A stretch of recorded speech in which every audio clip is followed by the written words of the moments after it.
Welcome to ఆధ్యా TV. నేను మీ వెంకట్. తెలంగాణలో తమ పార్టీ జెండా ఎగరవేయాలని బీజేపీ పార్టీ పావులు కదుపుతోంది.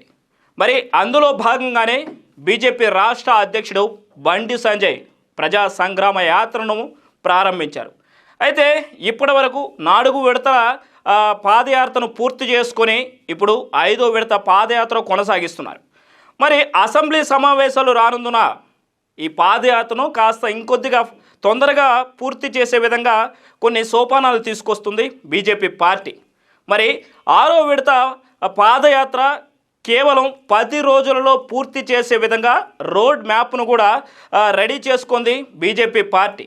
మరి ఎలాగైనా తెలంగాణలో రానున్న ఎన్నికల్లో ఖచ్చితంగా గెలిచే దిశగా అడుగులు వేస్తూ ముందుకు వెళ్తుంది. మరి ఇదే విధానంలో ఈ పాదయాత్ర తర్వాత సంక్రాంతి తర్వాత బీజేపీ పార్టీ యొక్క మరొక వ్యూహం ఏమిటంటే బండి సంజయ్తో బస్సు యాత్రను ప్రారంభించే దిశగా వాళ్ళ యొక్క ఆలోచనలు ముందుకు వెళ్తున్నాయి.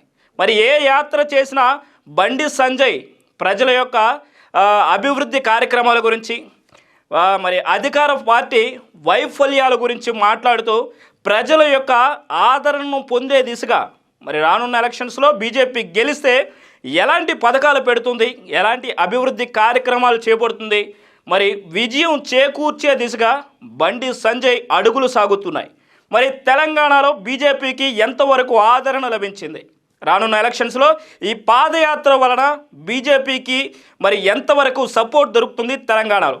మరి ఎప్పట్లాగే టీఆర్ఎస్ గెలిచే అవకాశం కంటే బీజేపీ గెలిచేందుకు ఎలాంటి వ్యూహాలను రచిస్తుంది, ప్రజలకు ఎలాంటి పథకాలను పరిచయం చేయబోతుంది? మరి అన్ని రాష్ట్రాల కంటే ప్రత్యేకంగా తెలంగాణ వైపే మరి బీజేపీ పార్టీ నాయకులందరూ చూపు వెళుతుంది. ఆంధ్రప్రదేశ్లో బీజేపీకి అంత ఆదరణ లేదు.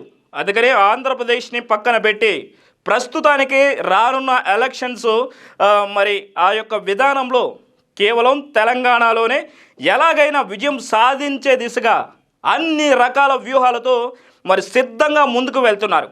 మరి అధికార పార్టీని కొన్ని యొక్క ఇబ్బందులకు కూడా గురి చేస్తున్నారనేది కొన్ని వార్తల్లో వెలువడుతున్నటువంటి అంశాలు. మరి ఏం చేసినా కూడా రానున్న ఎలక్షన్స్లో బీజేపీ గెలుస్తుందా, మరి టీఆర్ఎస్ పార్టీని ఓడిస్తుందా, మరి ప్రజలకు ఎటువంటి అభిప్రాయం కలుగుతుంది, బండి సంజయ్ యొక్క పాదయాత్ర ప్రజలను ఎంతవరకు సంసిద్ధులుగా మరి బీజేపీకి వాళ్ళ యొక్క సంపూర్ణంగా మద్దతు తెలిపేలా తీసుకువెళ్తుంది, బీజేపీ కార్యకర్తలు ఎంతవరకు మరి వాళ్ళు రానున్న ఎలక్షన్స్లో ఖచ్చితంగా గెలుస్తాం, ఆ ప్రజలతో వాళ్ళు వ్యవహరించే తీరు, చెప్పే పథకాలు, వీటన్నిటిపైన ఒక కన్ను వేస్తుంది అధికారంగా బీజేపీ పార్టీ. మరి ఎలాగైనా ఆ బీజేపీ పార్టీలో ఉండేటువంటి నాయకులు అన్ని రకాలుగా ఏ నియోజకవర్గంలో నుంచి ఎవరు ఉండాలి, ఎవరు ఎక్కడి నుంచి పోటీ చేయాలి, ఎలాంటి వ్యూహ రచనతో ముందుకు వెళ్ళాలి, ఏం చేసినా అధికార పార్టీని ఖచ్చితంగా ఓడించే దిశగా ముందుకు వెళ్తుంది. మరి బస్సు యాత్ర ఎన్ని రోజులు కొనసాగిస్తారు, మరి ఆ బస్సు యాత్ర గురించి రానున్న రోజుల్లో మరిన్ని విషయాలు మీకు తెలియజేస్తూ ఉంటారు. ఇలాంటి మరిన్ని అప్డేట్స్ కోసం మీరు చూస్తూనే ఉండండి ఆధ్యా టీవీ. నేను మీ వెంకట్. Thank you.